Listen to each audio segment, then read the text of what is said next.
Hello children, welcome back to your science class. And children, today I am going to start a new chapter, chapter 8, sound and noise. And today in this video, you will learn all about sound.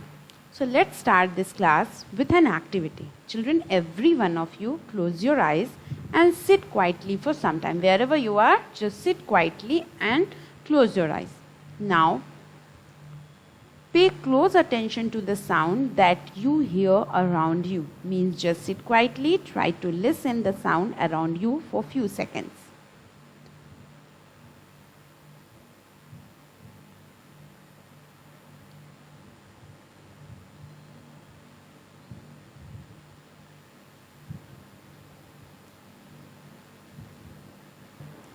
Now, open your eyes and think about what you heard. You all have heard some kind of sound. So children, you hear different kinds of sound around you. They may be produced by bird chirping, bell ringing, a clock ticking, or a train speeding on its track. As it is showing in the picture, first picture, that bird chirping means the voice produced from the bird. Second is showing bell ringing. Third is showing train moving on the track. And fourth is showing sound produced from the pressure cooker. So you all find that sound are around us all the time. There are so many of them. Sound is the form of energy that can be heard, and it doesn't matter what the kind of sound is. Means it does not matter that what kind of sound you heard. All the sounds are made in the same way. They are made through vibrations.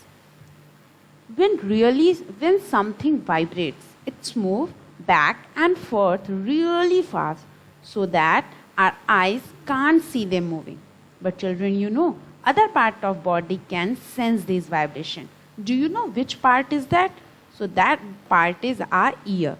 Our ear can sense these vibrations and we are able to hear the sound. So let's see how the sounds reaches from its source, means as it is showing in the picture, bell ringing. Whenever bell is ring, we are able to hear the sound. So let's see how sound reaches from its sources to our ear. You all know air is present all around us and it is made up of tiny particles. And when these particles vibrate and they carry these sounds. Let's understand with an example.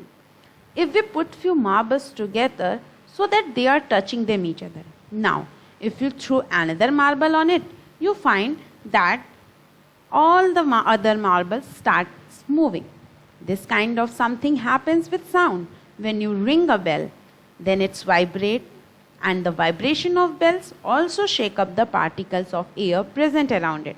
And then that particles makes other particles to vibrate. And those particles make next particle of air to vibrate, and so on. So these vibration forms a wave. Now you can see here the sound waves. Like this, sound waves travel through the ear. Now let's see how we are able to hear these sounds.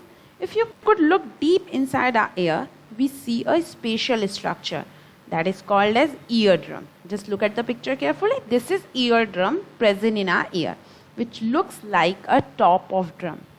When the sound wave reaches and air into our ear, that makes our eardrums to vibrate. And as the eardrum vibrate, it sends message to the brain, and in this way we are able to hear the bell ring. So whenever you heard any sound around you, you know that something somewhere is vibrating, and those vibrations are travel in the ear into the ear. So children, you learned that sound is the form of energy that can be heard and travels in the waves.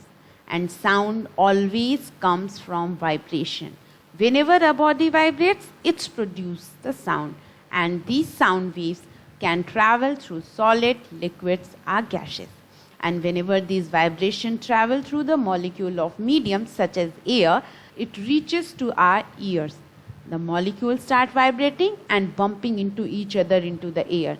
When our ear receives this vibration, they also start vibrating and send the masses to the brain, and we are allowed to hear the sound.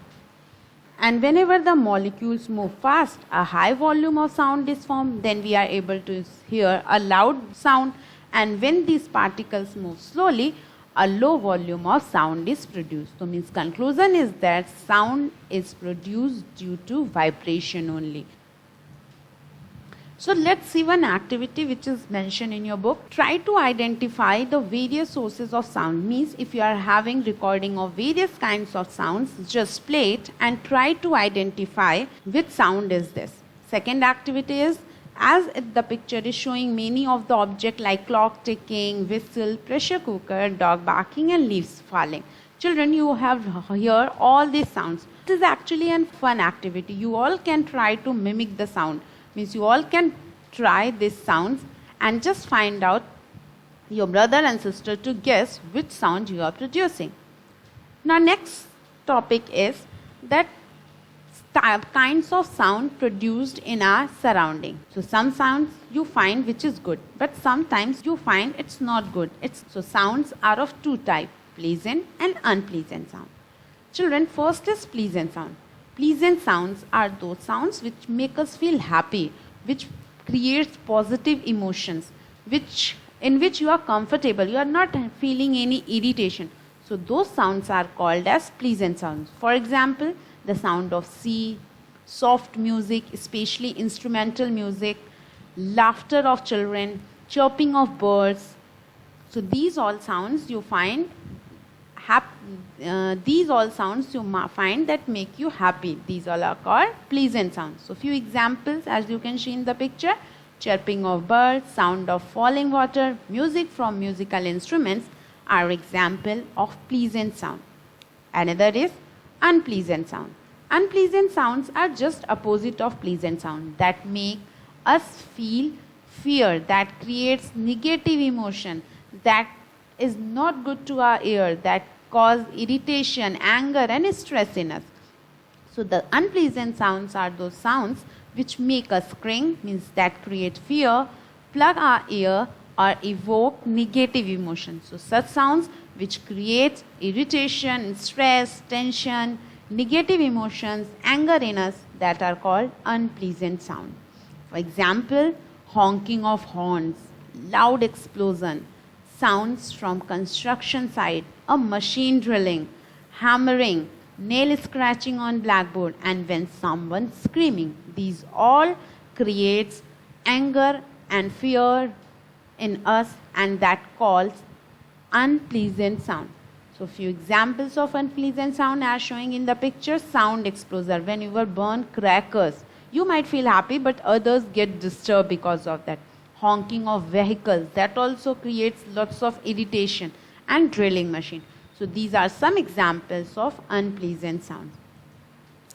There are some sounds which is produced in our surrounding to warn the people. That sounds are called as warning sounds. Let's learn about this.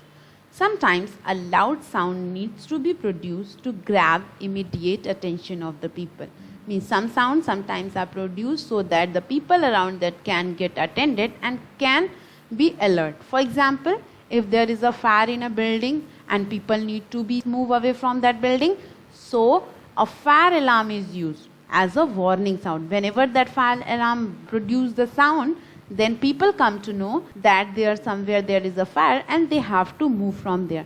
So here fire alarm is used as a warning sound. Same as a fire engine also uses its siren while on its way to extinguish a fire. Similarly, if a patient is taken in ambulance and you find some siren from the ambulance also, so the driver siren or uses this siren so that it gets way in the traffic to make the patient reach quickly as soon as possible to the hospital. Same as police also uses some siren to warn us. So children, these are some sounds which are produced to warn us, which are produced to make us alert. So we must identify these sounds and react accordingly whenever we hear it. So this is showing the example of warning sound, the ambulance moving on a road, and the sound produced for fire alarm. These are the example of warning sounds. Now last, some interesting facts related to sound.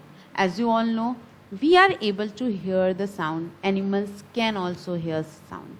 But animal can hear sounds that human can't. Means some sounds are there that range which humans cannot hear but animals can hear. And it is through this capability that animal can sense any danger. Therefore, sound serve as a warning and prepares the animal for defense and attack. Second is dolphins hear sound from 24 kilometers away under the water. Isn't it interesting? Today you learn about sound, how it is produced, how it travels, and how it goes to our ear and how we are able to hear the sound. And you learn about different kinds of sound. Okay, this is all for today. Thank you.